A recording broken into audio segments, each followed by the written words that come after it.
Today, we're going to talk about one of the most harrowing and, frankly, heartbreaking cases in the history of UK child protection, the death of 8-year-old Victoria Climbié. We're going to dig into the landmark inquiry that followed, which revealed not just a few mistakes, but a total, catastrophic system failure. And this is really the central question, isn't it? The one that just hits you in the gut. How does this happen? Victoria wasn't hidden away, she wasn't invisible. She was seen, time and time again, by the very people who were supposed to protect her. So how on earth was she failed so completely? Well, the answer the inquiry came back with was just stark. It identified at least 12 key moments where professionals had a clear opportunity to step in and save Victoria's life. 12 different chances. And honestly, as the investigation went on, even more of these missed opportunities came to light.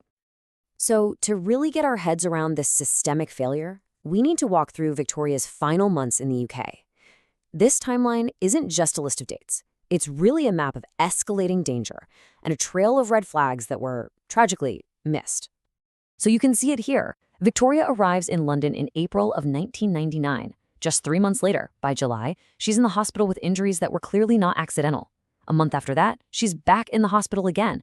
Her very last contact with anyone who could have saved her was in November. And then, 3 months of silence.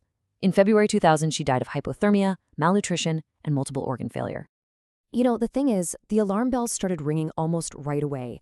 Staff in Ealing, the first place she lived, noticed this really jarring difference between Victoria's carer, Kuao, who was always well-dressed, and Victoria herself, who was scruffy and unkempt. This quote just captures that visual disconnect perfectly. It was a huge, visible sign that something was very, very wrong. And this right here, this was the first huge, unmissable chance to save her. Doctors at Central Middlesex Hospital suspected she was being abused. They saw the injuries. They placed her under what's called police protection. But just one day later, that protection was lifted. She was sent right back into the care of her abuser. That critical window just slammed shut. During a second hospital stay, which lasted for 2 weeks, we got a glimpse of the real Victoria. When she was away from her great aunt, she was this happy, vibrant, playful kid, a little ray of sunshine. But as soon as Kasawa was there, she became quiet, submissive, fearful. Nurses saw it plain as day, even describing it as a master/servant relationship. But despite all those warnings, she was once again discharged, right back to them. Look, this wasn't just one bad apple, one person who messed up. The inquiry found that this was a complete systemic breakdown. We're going to break down this anatomy of failure into 3 key areas: chronic underfunding, a cascade of simple procedural errors, and an absolute failure of professional management and supervision. Okay, let's talk about the money, because these numbers, they tell a huge part of the story. Over in Brent, the second borough Victoria lived in, the government's own assessment said they needed £28 million for children's services. What did the council actually spend? $14.5 million. Barely half. This created a high-pressure, impossible environment where services were basically set up to fail from the start. And that underfunding, it created this total gridlock. A manager called it a bottleneck that lasted for years. You had too few staff, too many cases piling up. The first response team was so swamped, they just couldn't pass cases like Victoria's on for proper long-term follow-up. Kids were just getting lost in the paperwork. Okay, this next one it's just staggering. Just a few months before Victoria died, an official inspection gave Haringey's Social Services, the final borough she was in, a glowing report, said they were well-served. But if you talk to the people actually working there, they were amazed. They knew the service was chaotic, patchy, and just not good enough.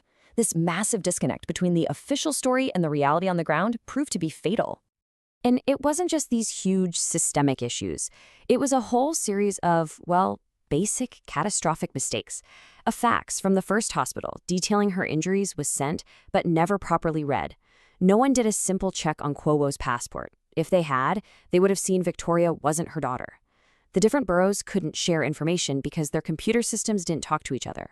And when it came to investigating, no one, not the police, not social services, was clear on who was actually in charge. So let's talk about supervision.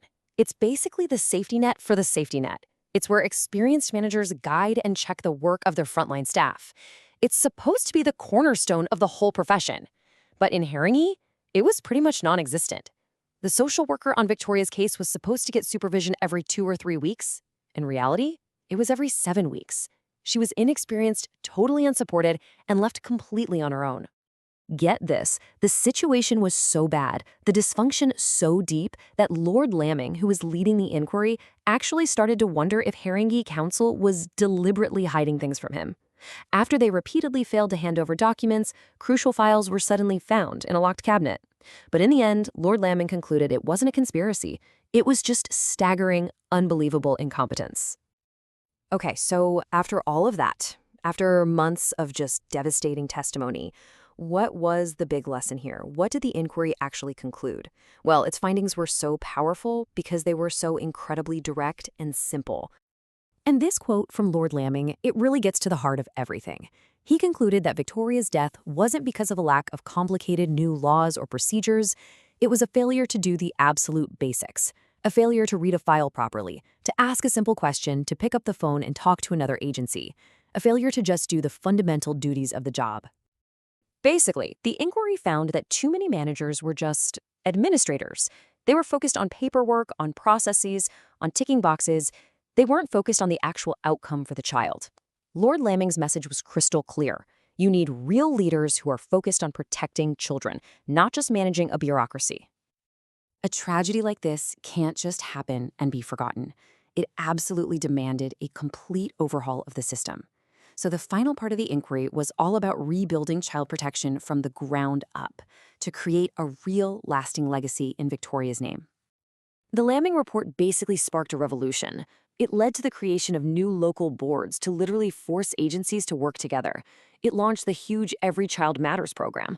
And it demanded practical stuff, like clear rules so agencies couldn't hide behind confidentiality, and IT systems that could actually talk to each other. The whole goal was to make sure a child could never, ever again get lost between the cracks. The reforms were massive, there's no doubt about that. But the report left us with this one haunting question. It said the most lasting tribute to Victoria wouldn't be a new law or a new department, but a real improvement in management and leadership. And 2 decades later, as child services still face incredible pressure, you have to ask, has that tribute truly been paid? It's the essential question Victoria's memory forces us all to keep asking.